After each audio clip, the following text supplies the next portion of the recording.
My name is Kalle. I left my busy life in the city and moved up to the north of Sweden, to a simple cabin in the forest. During winter, northern Sweden is covered in darkness, and the sun doesn't even reach the cabin for many, many months. It can peek on the horizon a bit for an hour, and then disappears again. And you might be thinking that this sounds like a very depressing and dark time, but let me tell you, it's actually quite the opposite. Living in the north, during the polar nights, is a unique and a magical experience.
So what happens to you in your body when you haven't felt or even seen the sun for such a long time?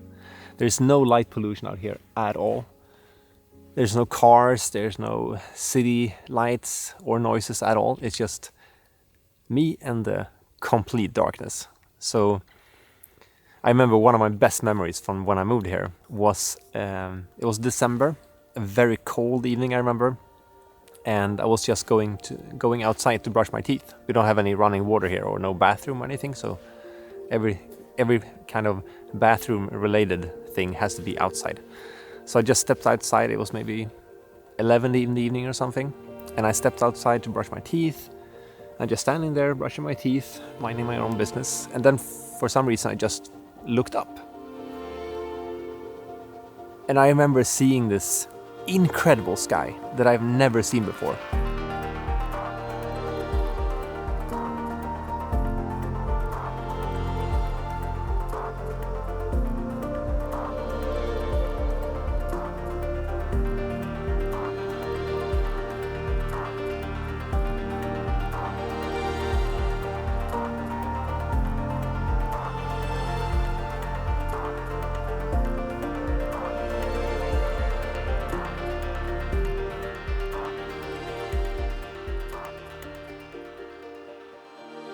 Because I didn't even know the sky could look like that. Because when I've been living in a city for most of my adult life, there's so much light pollution. So you don't get to see this amazing sky that is above you and just waiting for you there. But for us, it's just disappearing when we're living in a city. So I would say it's complete darkness out here for many, many months. But what we're getting in return is so worth it. I mean, just to be able to see the northern lights. That's something I dreamt of my entire life. And I remember it very clearly the first night I saw it here. It's hard to describe that kind of feeling when you see a nature phenomenon appear on the sky like that. It almost looks fake, if I have to be honest. And I get so many comments on my videos and everything like, oh, that's photoshopped or that's fixed. No, that it's actually what it looked like. It seems and looks very alien, but it's just pure beauty when it's so dark like it is now. This is a few hours after lunch. It's just complete darkness. It's so easy to get caught up inside, just sit in front of the fire because you feel like the day is over when it gets dark. But then you realize oh, I have 8 hours before I should go to bed.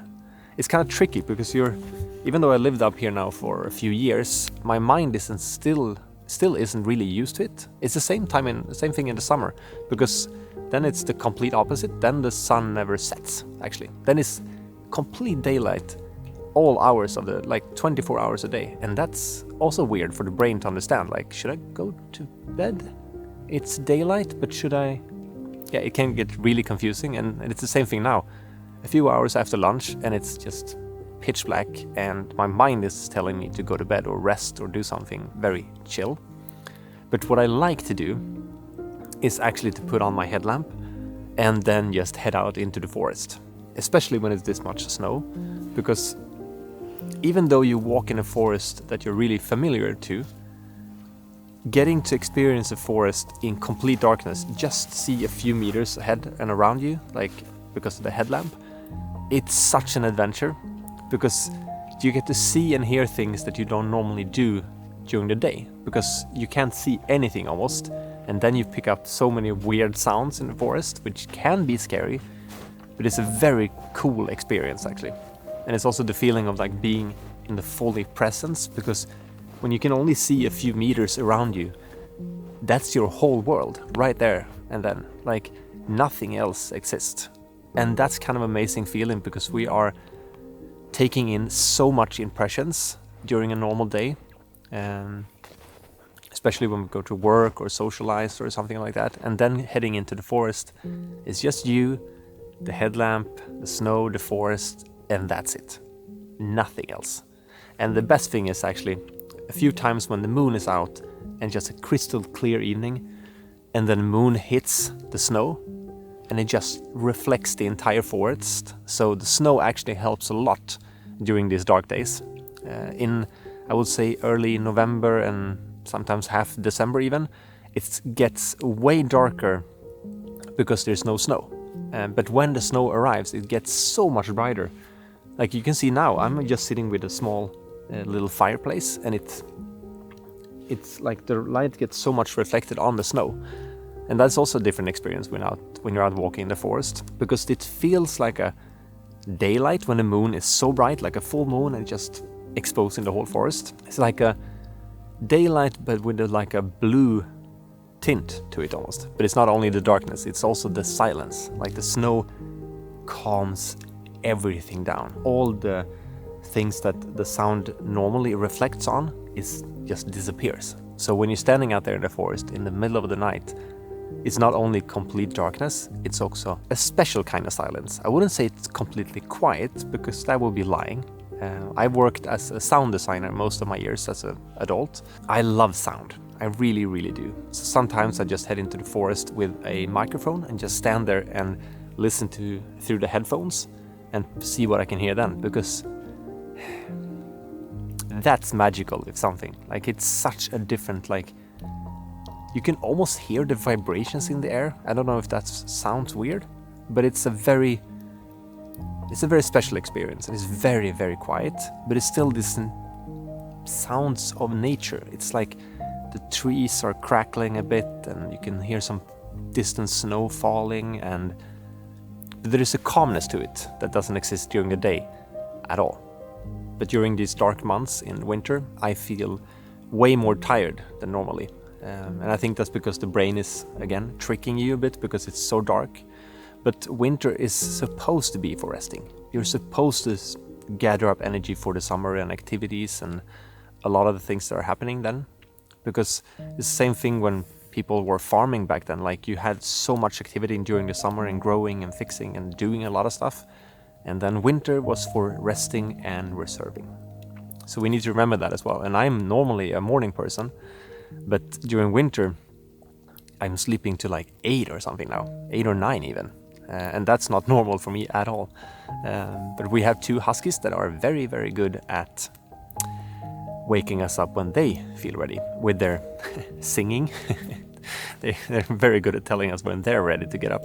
But it actually is kind of a tricky thing when it's so dark, because we never put on any alarm clocks ever, which means our body wakes up when it's bright outside, and that doesn't really happen until 10 or 11. But one thing that makes it really, really cozy in the winter now when it's so dark is to have a lot of light sources in the cabin.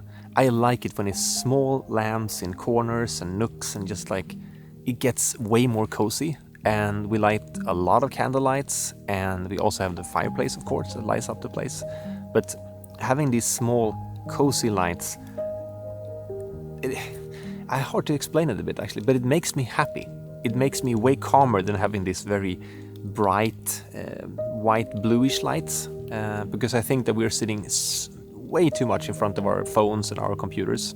And I'm to blame there as well. I'm sitting way too much as well. But it's really important for me to have a cozy ambience and a vibe in the cabin. And that's why I'm so actively choosing very yellow lights in the cabin. And there's small, cozy lights in the corners, like I said, that doesn't take up so much space. I don't know if it's gonna sound absolutely crazy to you, but one of the reasons I actually moved to the north was because of the darkness.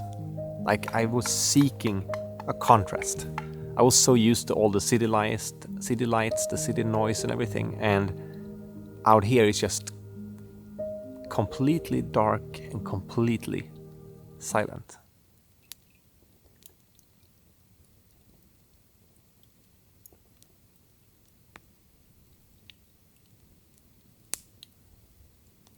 When I moved out from the city and moved out here, I wanted a contrast. I didn't want every day to look the same. I didn't want every season to feel kind of the same. I wanted a real winter, and then I wanted a real summer. I wanted a real spring, and then a real fall. Because when I was living in the city, everything just blended together a bit. Because when we're surrounding ourselves with so much light and so much noise, I don't think our brain really gets to take a break ever. In the beginning, I actually had a hard time with the silence here because my brain didn't know what to do with it. It was just, I was thinking constantly.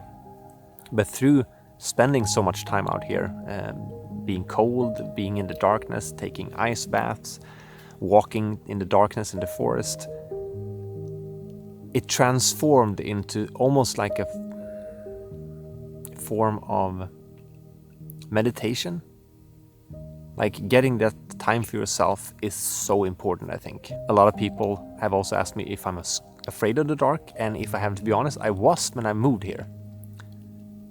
But now it's almost like a comforting thing.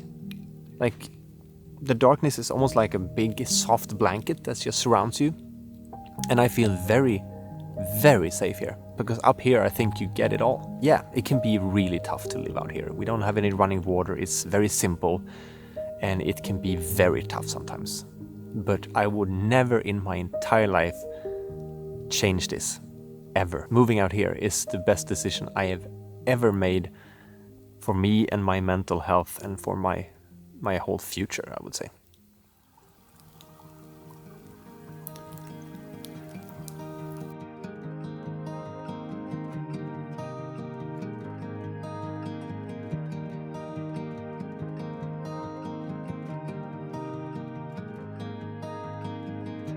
One person that knows even more about living in complete darkness and polar nights is my good friend Cecilia Blomdahl. She lives on Svalbard, an Arctic island close to the North Pole. So I invited her to my podcast called My True North. It's a podcast where I sit down and talk to people that have decided to chase their dreams, to go after what they truly want out of life. So me and Cecilia talked for a long time about what it's actually like to live on Svalbard, and she had some really interesting stories to share, to say the least. And you can actually go listen to this podcast episode right now, before everyone else, if you are a Nebula subscriber. If you don't know, Nebula is an independent streaming platform, which I'm very proud to be a part of. Nebula is home to a ton of exclusive ad-free content, and that's where I put all of my bonus videos, like part 2 of my A-frame build, my 10-minute guided meditation video, and even a video about the 6 books that changed my life. The best and the cheapest way to get access to this podcast episode with Cecilia is with the Curiosity Stream and Nebula bundle deal. And if you're using my link in the description, you're getting access to all of my bonus content on Nebula and Curiosity Stream for less than $15 for a whole year. Curiosity Stream is the best place on the internet if you're like me and like to watch documentaries. They have thousands of high quality documentaries, and one I would really like to recommend is this one, Iceman, 200 Years in Antarctica. It's a documentary sharing the real mental and physical challenges of the people that have explored Antarctica over the last 200 years. I of course haven't been there myself, but I still recognize a lot of the emotions about living in a more challenging environment. And besides that one, Curiosity Stream have many others covering topics like history, science, nature, and technology. I honestly don't know about a better deal that exists anywhere in streaming. You get 2 streaming sites with amazing content that you will actually watch. And you're paying less than $15 for a whole year. By signing up using my link, you're actually directly supporting me and this channel, so I can create more videos like this one or invite even more people to my podcast.